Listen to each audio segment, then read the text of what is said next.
ప్రభునందు ప్రియమైన దేవుని బిడ్డలైన మీకు అందరికీ హృదయపూర్వకమైన వందనాలు తెలియజేస్తూ ఉన్నాను. ఆత్మకు అనుదిన ఆహారము ఈ కార్యక్రమానికి హృదయపూర్వకమైన స్వాగతం సుస్వాగతం. మీకు అందరికీ సమయంలో ప్రార్థన చేసుకుందాం.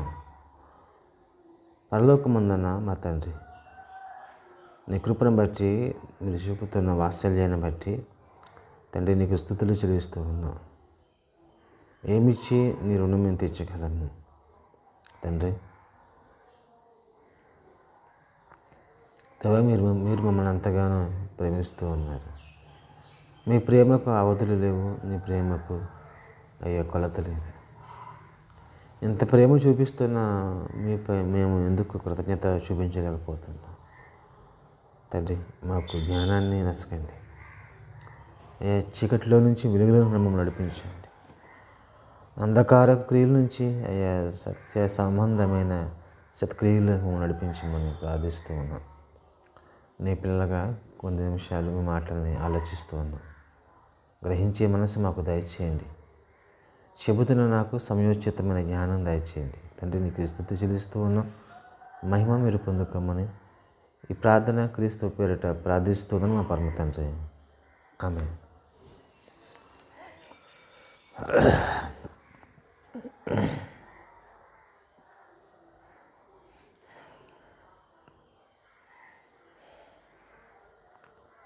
మంచిదండి ప్రియులారా, ఉదయకాల సమయంలో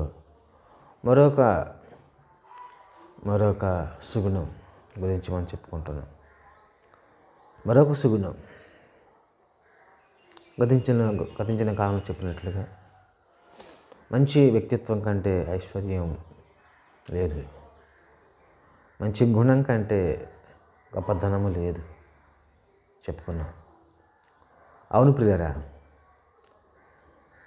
ఈరోజు మనం దేవుని పిల్లలంగా ఉండాలి అంటే, దేవుని వారుగా మనం బ్రతకాలి అంటే మనము చక్కటి గుణాన్ని కలిగి ఉండాలి. ఆ గుణం పేరే అనింద్యులు.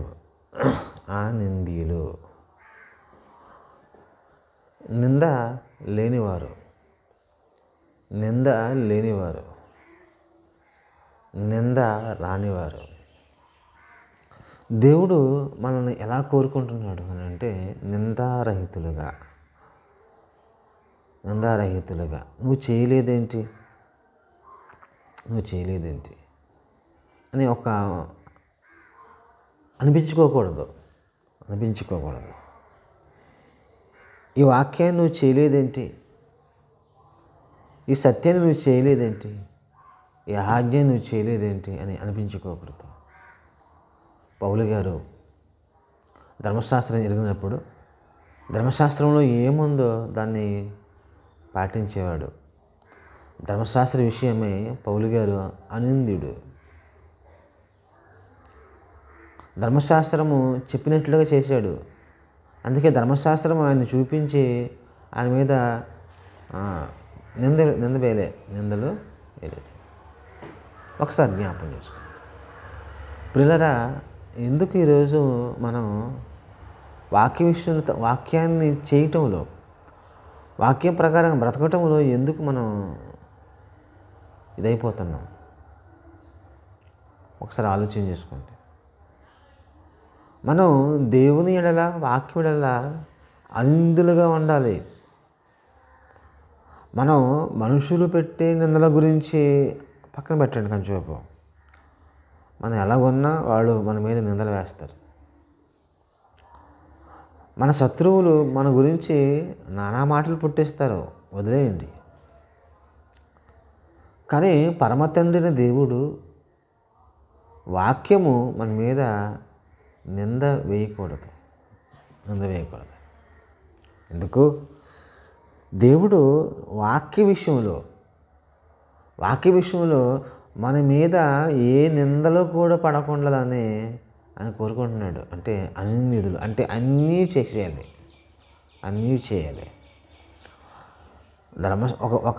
ఒక యవనస్తుడు యేసుక్రీస్తు ఎదుట మోకాళ్ళుని, ప్రభువా నిత్యజీవం వెళ్ళాలంటే నేనేం చేయాలి అని అంటున్నప్పుడు నిన్ను వల్ల నీ పొరుగువాడిని ప్రేమించు, తల్లిదండ్రులను ప్రేమించు, ధర్మశాస్త్రాన్ని అంతా చేయాలని చెప్పేసి అంటే నేను ఇవి బాల్యం నుండి చేస్తానని అంటున్నాడు. ఎస్, అవును, అతను బాల్యం నుండి చేస్తున్నాడు.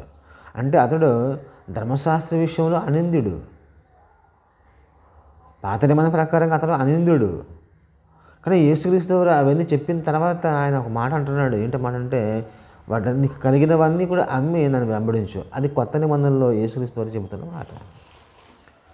ఇప్పుడు అతను ఏం చేయాలి? ధర్మశాస్త్ర విషయంలో నిష్కలంకుడుగా ఉన్న అతను ఏమండి, దేవుడు ఒక మాట చెప్పినప్పుడు ఆ మాట చేయటానికి అతనికి సంకుచితంగా అనిపించింది, ఇష్టపడలేదు. అందుకే అతడు వెళ్ళిపోయాడు, మొఖాన్ని చిన్నబుచ్చుకుని వెళ్ళిపోయాడు. అంటే అనిందుడుగా ఉన్నాడా, నిందాగా ఉన్నాడా? నేను చెప్పాను, నువ్వు చేయలేదు అని అంటాడు ఆయన. నేను మీకు ఒక సజెషన్ ఇచ్చాను, ఒక సూచన ఇచ్చాను, ఒక ఆజ్ఞ ఇచ్చాను, నువ్వు చేయలేదు. నేనేం చేయగలను అంటే నిందపడ్డాది. అన్నీ చేస్తున్నాను కదా అనుకోవద్దు. ఈ కొంతమంది చట్టంలో నేను అన్నీ చేస్తాను కదా అనుకోవద్దు. అన్నీ చేయాలి.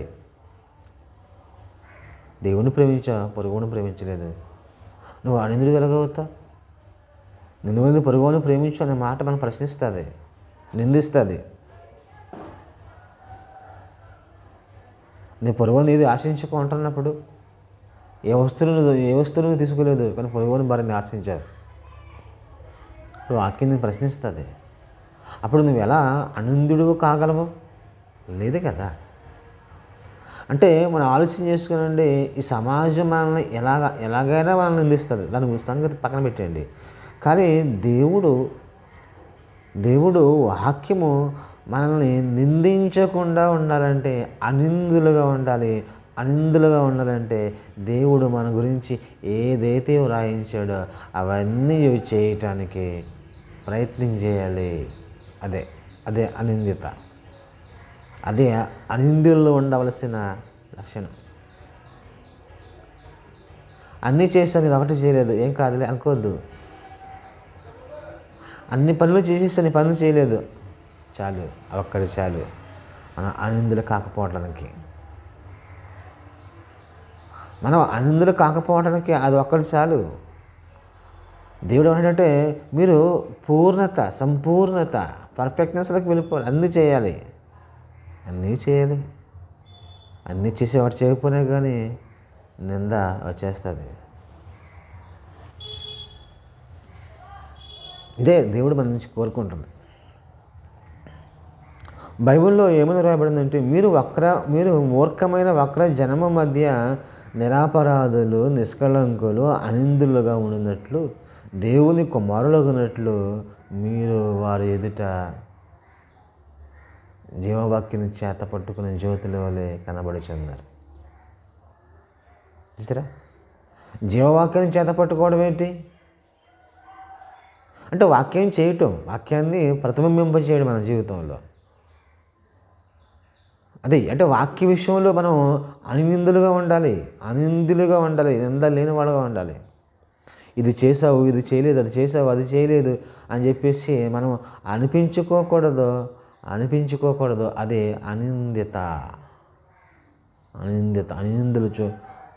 అనిందులో ఉండవలసిన లక్షణం.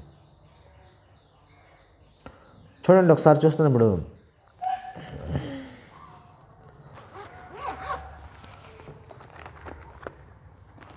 ప్రకటన గ్రంథం 14వ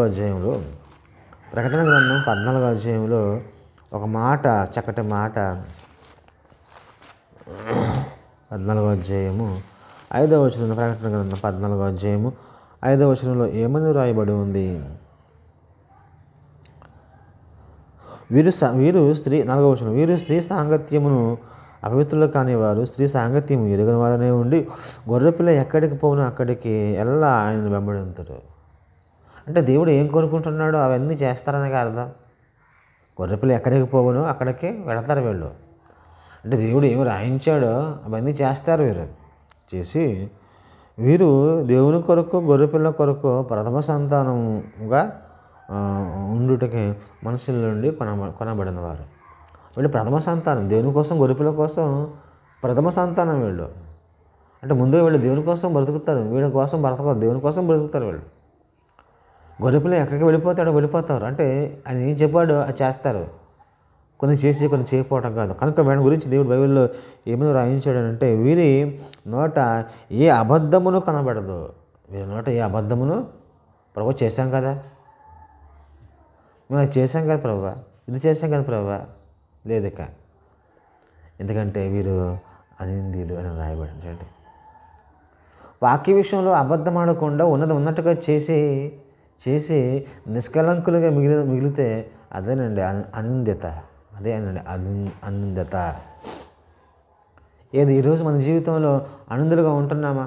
ఒక వాక్యం చేస్తాను, ఒక వాక్యంలో తప్పిపోతూ ఉన్నాం, ఒక వాక్యం చేస్తాను, ఒక వాక్యంలో తప్పిపోతూ ఉన్నాం.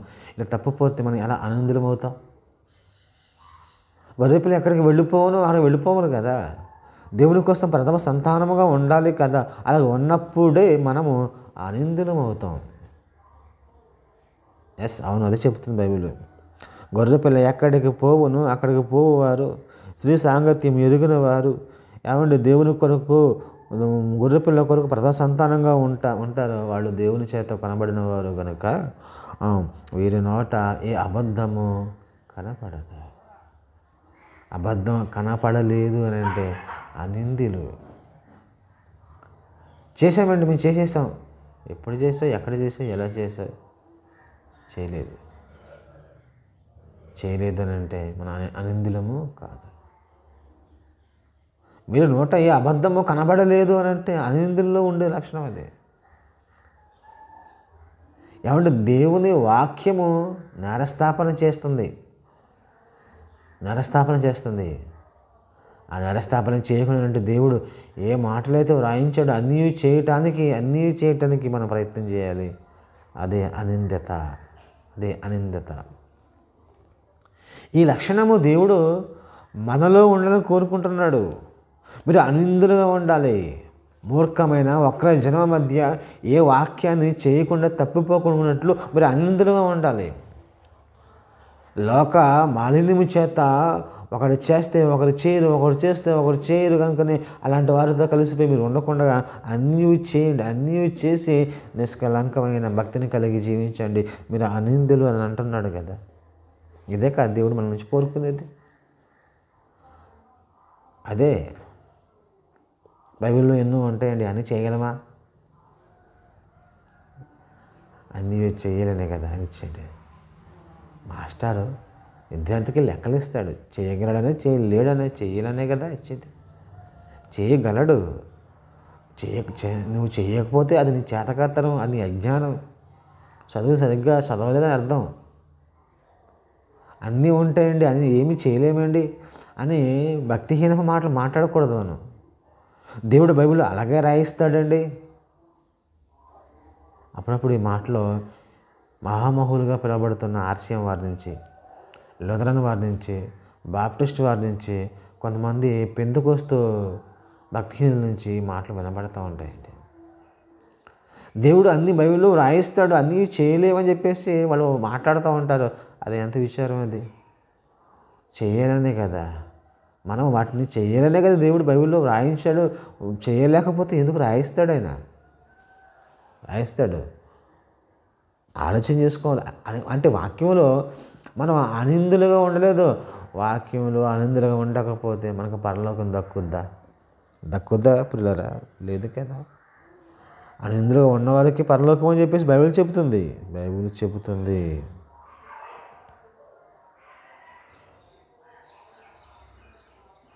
పరలోక పట్టణానికి వెళ్తారు వీళ్ళు మాత్రమే, అనిందులు మాత్రమే. దేవునిలో వాక్య విషయంలో నిందారహితులుగా ఉండాలి, లేకపోతే ప్రమాదం. అన్నీ చేసిన తర్వాత ఒకటి చేయకపోతే చాలు, మనం నిందా పడినట్టే లెక్క, అనిందులుగా లేనట్టే లెక్క మనం. కనుక ఆలోచన చేయండి. అయితే ఆలోచన చేసి అనిందులుగా బ్రతకటం కనుక ప్రయత్నం చేద్దాం. అనింద్యత అనేది అది చక్కటి మంచి మార్గం. అది దేవుడు ఏర్పాటు చేసుకున్నది. యేసుక్రీస్తు శిలువ మీద ఉంటున్నప్పుడు ఆయన కోసం ఒక మాట రాయబడి ఉంది, నేను తప్పుకొని వచ్చానని. అన్నీ చేసేసాడు, సమస్తం అయిపోయింది. అది చేయకపోతే నష్టం ఏంటి? అది చేయకపోవడం నష్టం ఏంటానికి? చనిపోవడం ఖాయం. ఇప్పుడు నీడు అవసరం ఆయనకి, అవసరం. ఎందుకంటే వాక్యంలో రాయబడి ఉంది. ఇప్పుడు అన్నీ చేసి ఆ ఒక్క కార్యక్రమం చేయకపోతే ఆయన అనిందుడుగా ఎలా ఉండగలడు? అది దేవుడు తన గురించి ఏం రాయించాడో అన్నీ చేశాడు. ఆ ఒక్క మాట చేయకపోతే ఆయన ఎవరు? అనిందుడు కాడు కదా. అందుకే ఆయన అనిందుడు కాకుండా ఉండాలంటే సిలువు మీద ఉన్న తన చనిపోతే సంగతి తెలుసున్నా కానీ అడగాలి. ఏం అడగాలి? నేను తప్పగొనుచున్నానని చెప్పేసి ఆయన అడగాలి.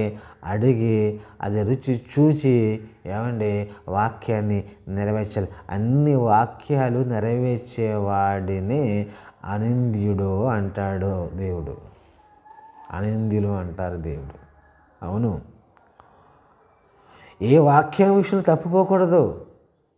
నా గురించి నీ గురించి దేవుడు ఏ మాటలతో రాయించాడో అన్నీ చేయదగినవి, అన్నీ చెయ్యాలి. ఏది చేయకపోయినా కానీ మనం అనింద్యులము కాము అనే సంగతి గుర్తుపెట్టుకోండి పిల్లరా, గుర్తుపెట్టుకోండి. దేవుడు మనల్ని వాక్యంలో పరిపూర్ణంగా మనం చెయ్యాలని అని ఆశపడుతున్నాడు. లేదంటే అనిందులో మనం ఉంటాం కదా. ఈ సుగుణం ఎంత గొప్ప సుగుణం ఉండిద్ది, వండర్ఫుల్ సుగుణం తెలుసుమా. ఈ సుగుణం కలిగి ఉందాం, దేవుడిని కనపరుద్దాం. ఈ సుగుణం కలిగి ఉందాం, క్రీస్తుని మహిమపరుద్దాం. అటువంటి గొప్ప భాగ్యం దేవుడు మనందరికీ దయచేయను గాక. ప్రార్థన చేసుకుందాం. తండ్రి అయిన దేవునికి వందనాలు. మహిమ మీకు చెల్లిస్తూ ఉన్నాం, ఘనత మీకు చెల్లిస్తూ ఉన్నాం. అవును తండ్రి, మేము అన్నీ చేయాలని ఆశపడి మీరు మా కోసం ఎన్నో విషయాలు రాయించారు. ఏది కూడా మేము తప్పిపోకూడదు తండ్రి, తప్పిపోకూడదు తండ్రి. అన్నీ చేయాలి, అన్నీ చేయదగినవే తండ్రి. ఏదేవా వాక్య విషయంలో మేము అందులో ఉండినట్లుగా సహాయం చేయండి తండ్రి. నీ కార్యక్రమాల్లో, నీ పనుల్లో అందులో ఉన్నట్లుగా మీరు మాకు సహాయం చేయండి ప్రార్థన చేస్తున్నాం. ఎందరైతే ఈ మాటలు విన్నారు వారందరినీ బలపరచండి, స్వస్థపరచండి, ఆరోగ్యము దయచేయండి తండ్రి. నీకే వందనాలు తెలియజేస్తున్నాం తండ్రి. మా జీవితాల్లో నీ కృపను బట్టి మేము ఉండినట్లుగా సహాయం చేయమని ప్రార్థన చేస్తూ ఉన్నాం తండ్రి. నీకే వందనాలు, నీకే స్తుతులు స్తోత్రములు తెలియజేస్తూ ఉన్నాం దేవా. ఇగో సమయంలో మేము ప్రార్థన చేస్తూ ఉండగా తండ్రి మీరు మహిమ పొందండి. ఇగో సంఘాన్ని దీవించండి, స్వస్థపరచండి, నీ సత్య మార్గం నడుచుటకు కృపద ఇచ్చేయమని ప్రార్థన చేస్తూ ఉన్నాం. అనారోగ్యం ఉన్నవారిని స్వస్థపరచండి, బలపరచండి. కిట్టుని బట్టి ఇక పడి సంజయ్ గారిని బట్టి ఇంకా ఎవరైతే అనారోగ్యంగా ఉందో వారందరినీ జ్ఞాపకం చేసుకుని రాకేష్ని బట్టి నీకు అన్నారు స్వస్థపరచండి. ఎలర్జీ నుంచి మచ్చ నుంచి విడిపింపు చేయమని ప్రార్థన చేస్తూ ఉన్నాను. ఇంకా తండ్రి మా కోసం ప్రార్థన చేయమని బిడ్డలందరినీ బట్టి ప్రార్థిస్తూ ఉన్నాను. చేసిన స్వస్థత దయచేయండి, కార్యము చేయించండి. ఇందులో జరగబోయే మీటింగ్ బట్టి స్వార్థయాత్రను బట్టి కూడా కొంత సక్రమంగా జరుగుటకు సహాయం చేయమని ప్రార్థన చేస్తూ ఉన్నాను తండ్రి. నీకు వందనాలు, నీకు మహిమ, నీకు ఘనత చెల్లిస్తూ ఉన్న యేసు నామములో మమ్మల్ని అందరినీ స్వీకరించండి తండ్రి. నీకు ఇక తండ్రి ఫేస్బుక్లో, యూట్యూబ్లో ఎవరైతే నీ మాటలు వింటున్నారో వారిని సత్యమందు వారిని ప్రతిష్ఠింప చేయమని పెట్టుకుంటున్నాం. మా రాష్ట్రాన్ని, మా దేశాన్ని, మా గ్రామాన్ని కూడా స్వస్థపరిచి అనేకులు తండ్రి నిందారహితులుగా ఉన్నట్లుగా, సత్యంలో నడిచినట్లుగా సహాయం చేయండి. ఇతర గురించి, జోదా నుంచి, వ్యభిచారం నుంచి, దురలవాట్ల నుంచి తండ్రి మా గ్రామాన్ని మమ్మల్ని అందరినీ విడిపింపచేయమని ప్రార్థన చేస్తూ ఉన్నాం తండ్రి. నీకు వందనాలు, మహిమ మీరు పొందుకోమని, ఘనత మీరు పొందుకోమని, ఈ ప్రార్థించలందరినీ చేర్చుకోమని యేసుక్రీస్తు వారి నామంలో ప్రార్థించి అడిగి వేడుకొని ఉంచున్నాను మా పరమ తండ్రి. ఆమేన్. అందరికీ వందనాలండి. ప్రభునందు ప్రేమైన దేవుని వల్ల ఈ మాటలు మీకు మంచిగా అనిపిస్తే, ఆత్మీయంగా అనిపిస్తే ఖచ్చితంగా మాటలు ఫాలో అవ్వండి, అనందరుగా బ్రతకండి. దేవుడు మిమ్మల్ని అందరినీ దీవించును కాక. ఆమేన్. God bless you all. Thank you very much.